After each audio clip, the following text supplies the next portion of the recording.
What's up? This is your boy Supra DJ Big L, and you're now listening to Baltimore Basics.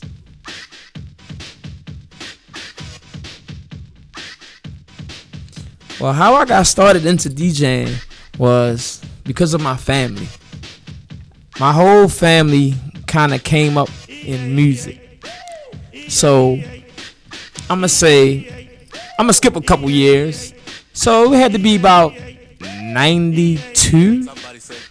It's around the time I used to sneak downstairs in my cousin's basement, turn on the DJ equipment when they wasn't home, and learn. Like, I watched them play on it, but then I learned on it my own.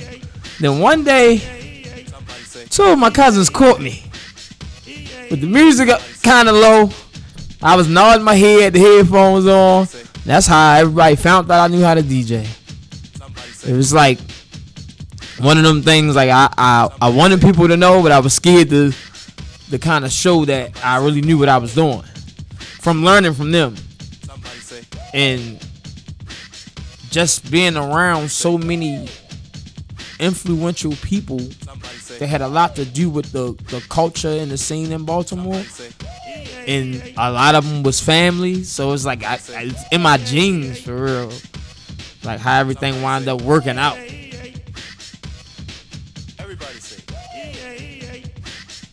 What introduced me to the club scene was this.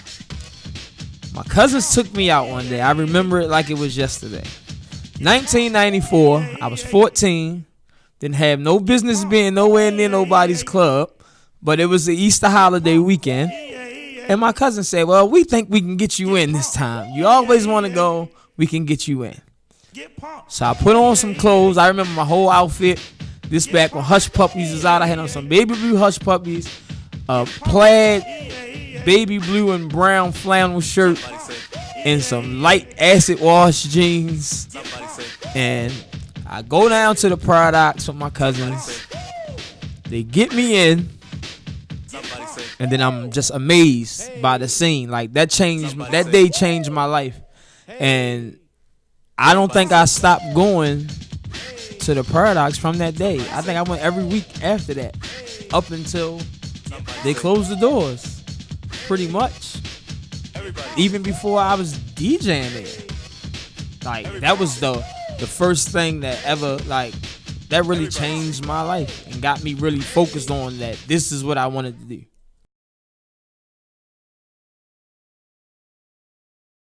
Well, how I really got into Baltimore club music was I was DJing and working at a record store. Thanks to my other cousin, DJ Concrete, got me a job at this record store in Westview Mall called Electronics and More, where I met DJ Kenny B, who introduced me to DJ Booby, DJ Patrick, and one of my closest friends from back in the day was a guy named Chase. Me and Chase was around the same age. He was like Kenny B's homeboy, and I was under Concrete, of course, so we met at the record store. So we used to go to Hammerjacks every Sunday after we got off work at the record store, because Kenny and Booby worked with us at the record store. So one night, we just so happened to stop over DJ Patrick's house. This one Kenny B was recording It's Hot LP with EAEA, all those songs on it. So Patrick asked me and Chase to do some background vocals for some of the songs, which soon turned into me and Chase having a few records under DJ Patrick. And from there, being in Westview Mall, it was a few other people I met working there at the mall, and we just became the best of friends just from working together at the mall. One, it was a cookie store right next door to the record shop where we met our friend Donald, aka Cookie Man. Cookie Man had a cousin named Wes, who was a police officer. So Wes came around. Wes, Cookie Man, and the guy Teddy were all family. Kevin, which is Love Jones, was one of my childhood friends from the neighborhood, so he came around. Kevin's older cousin was a friend of my older cousins, which was Porkchop. So we got together and formed a group called the Horsemen, and we started recording records at Dookie Man House Ronald Dookie Man Hall, for those who might know who that is. So, this was 97, yeah, like 97, 98 on to like the 2000s. And around that time we were making club music and I'm working in a record store. It was a female that used to come buy records from me. We used to call her Fat Khia. She didn't have a name, she didn't have a DJ name, she just wanted to learn, and she used to come just buy records. Whatever we told her to buy, she would buy. She would come and spend hours in the mall with us. And Fat Khia was soon to become DJ K Swift. And her introduction to club music was because of a few of us.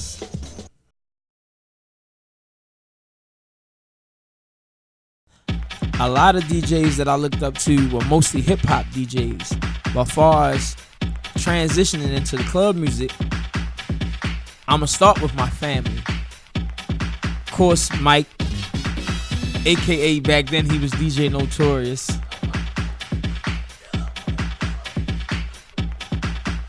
The first DJ I really ever heard play club music and taught me how to play club music was him.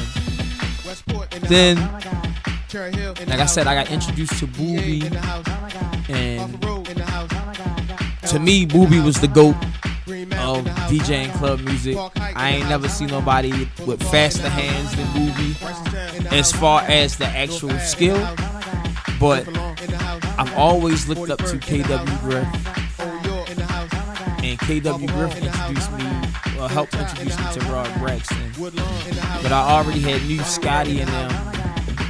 Scottie and Shawn seasoned me because of working in the record stores, and we all went in record retail, so we ran across each other a whole lot. But I was so young then, I was like the little baby brother of everybody that got on everybody's nerves, but everybody wasn't afraid to give me my shot.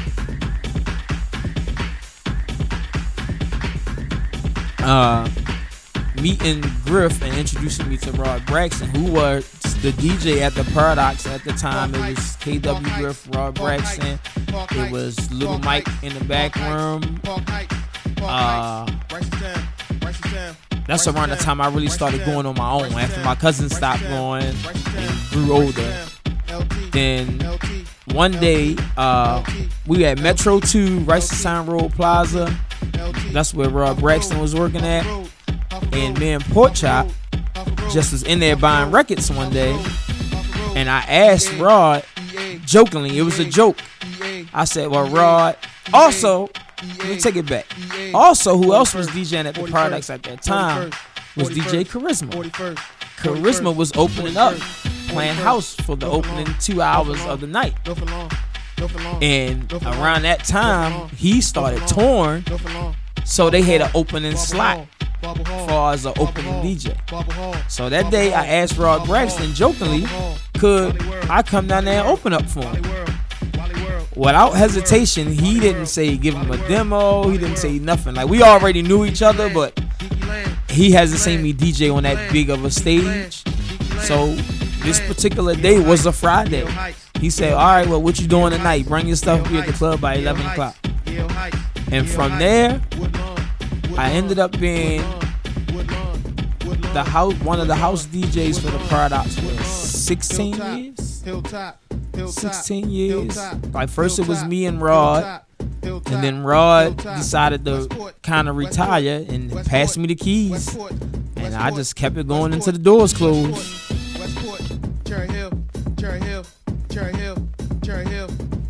So the basis behind a lot of everything that's been happening in Baltimore City has always been club music, has always been the foundation that led to a lot of our careers and getting us like into the industry.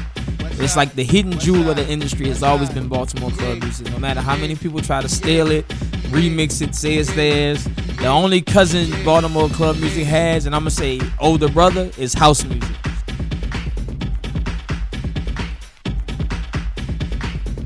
Like I said, DJing at the Paradox, owned by Wayne Davis, they used to hold these competitions for different labels, record companies, and this one particular competition came to town, which was Like Search for the Coldest DJ, also sponsored by Unruly. So they held it. Unruly used to have these events called My Crew Be Unruly events. So one day they had me as a special guest DJ. And here's another jewel I'ma drop that a lot of people don't know how we connected in this game. The opening DJ for me, because it was held on a night on my Friday night, the opening DJ for me was this light-skinned guy who y'all might now know as DJ Diplo. Yep.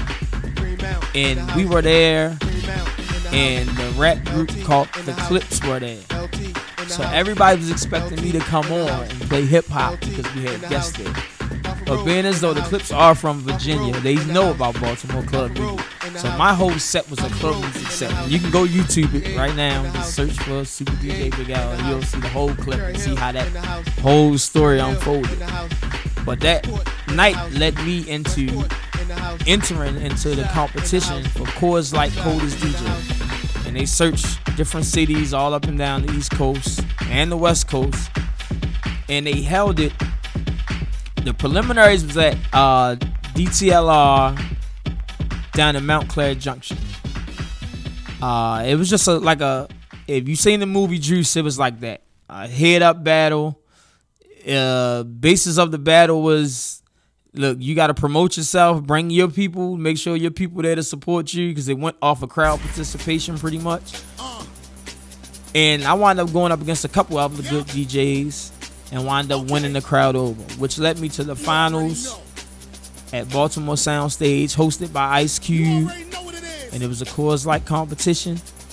Long story short, I won the competition.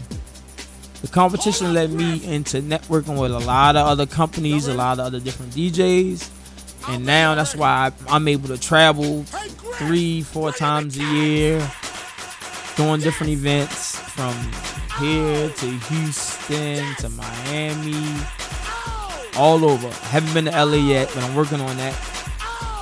But as again I state, the basis has always been Baltimore club music.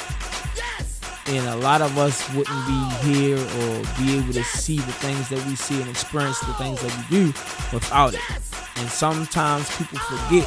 And if you're listening to this or watching this, this is the reason why we're doing this.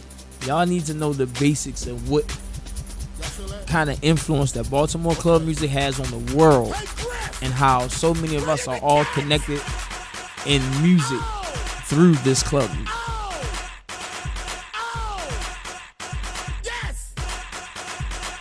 Once again, it's your boy Supra DJ Big L. And if you're looking for me, you can find me on all major social media sites at Supra DJ Big L. That's SUPA DJ BIGL. And my email is djbiglbmore@gmail.com. For all bookings, you can email me there or reach out to me on any of my social media accounts.